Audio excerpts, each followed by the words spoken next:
presence of the King of Glory and give him all the praise that is due unto his holy name.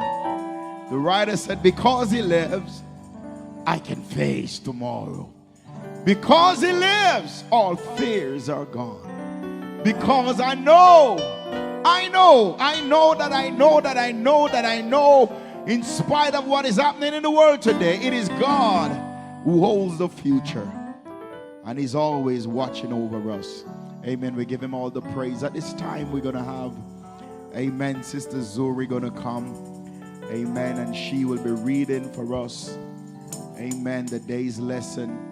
I'm going to ask Sister tomorrow, after which to come and just do some songs. Amen. Enter in his gates with thanksgiving. What a mighty God we serve. There is power. Amen. Glory to God. So Sister Zuri is coming right now. I'm going to ask you to stand with her. Amen. As she's going to be reading our day's lesson. Hallelujah. Glory to God.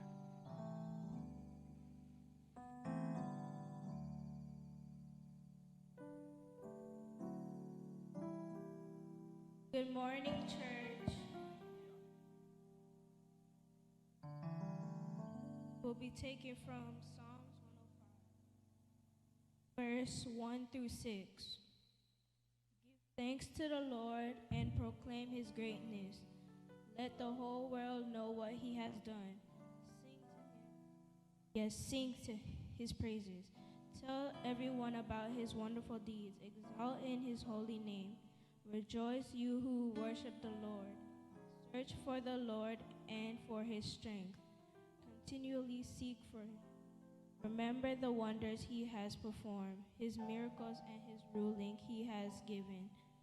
You children of his servant Abraham, descendants of Jacob, his chosen ones.